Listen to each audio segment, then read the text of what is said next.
Je pense qu'il est nécessaire d'avancer sur la voie d'une communauté européenne de l'énergie pour assurer la transition énergétique, avant tout, et pour permettre à tous les Européens, où qu'ils soient, de bénéficier d'une énergie sûre, abordable et compétitive. Je crois que c'est un facteur déterminant et surtout durable, donc c'est-à-dire assurer cette transition énergétique. Le cadre européen existe, le cadre général de compétition, de solidarité au niveau énergétique existe. Le chaînon manquant dans ce schéma, c'est-à-dire les grands objectifs, on les connaît, 80 à 95% des réductions des émissions de CO2, une part toujours croissante d'énergie renouvelable et plus d'efficacité énergétique. Le chaînon manquant, c'est la coopération. On le voit, les États entre eux ne coopèrent pas assez pour créer, s'approprier cette politique énergétique et aussi ses dimensions industrielles. Donc ce qu'on suggère, c'est qu'au-delà de ce cadre, quelques États membres entre eux, plus ambitieux, sur certains aspects de la politique énergétique, décident d'avancer, de s'intégrer davantage, d'être plus solidaires les uns avec les autres, de prendre en compte les diversités des voisins, etc., etc. Voilà pourquoi on estime ce projet nécessaire. Et vous pensez à quels États qui pourraient comme ça s'articuler? Il n'y a pas un groupe d'États qui s'entendrait sur l'ensemble d'une vraie politique énergétique européenne intégrée. Maintenant, quand on regarde certains enjeux, on peut partir de certains petits groupes d'États. Et il y a la possibilité d'avoir plusieurs groupes d'États. Ce n'est pas un seul noyau dur et les autres restent derrière. Je prends un exemple concret, ce sont les infrastructures énergétiques. On veut construire un réseau, une plaque de cuivre de 27 États membres. Ce n'est pas possible à l'heure actuelle. Ce dont on a besoin, c'est des petits îlots, des petites constructions entre quelques États qui vont s'intégrer. Je pense par exemple entre la France, l'Allemagne et les pays du Benelux. Se joindraient également les pays du nord de l'Europe entre eux, les pays des PECO, l'Europe centrale et orientale. Et ces petits ensembles qui s'intégreraient davantage, pas que sur les réseaux des fonds économiques, d'instruments financiers sur la recherche et développement, etc., pourraient, quand c'est mûr, être reliés entre eux. Et là, on a une véritable politique énergétique intégrée.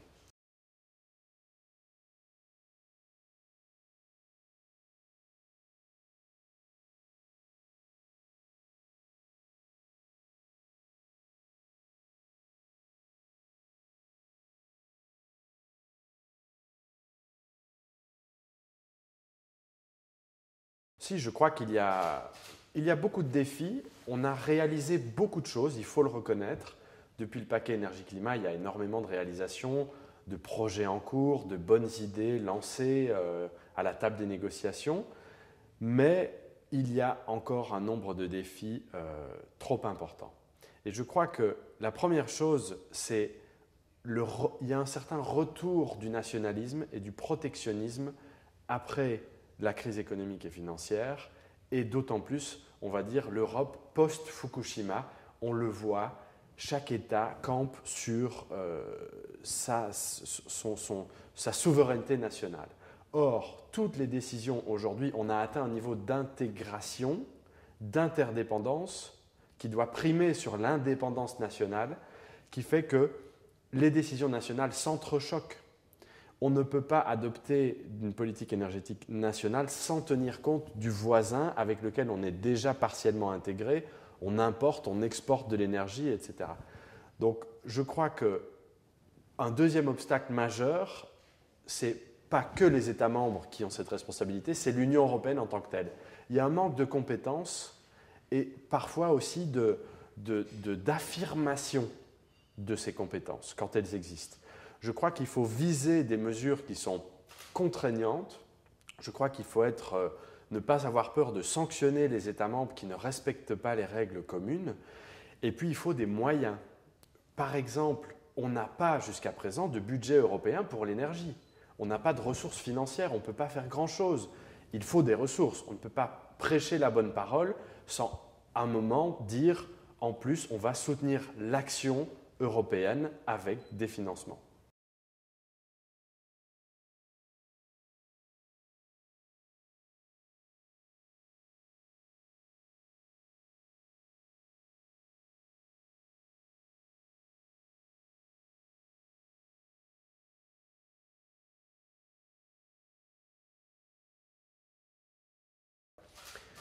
Alors l'horizon temporel, c'est très difficile. Je crois que la construction européenne est une construction pragmatique et progressive et sinueuse. On peut faire d'énormes progrès très rapidement, comme parfois il faut énormément de temps pour que des décisions adoptées soient mises en œuvre. Donc l'horizon temporel, je dirais qu'il est néanmoins vital.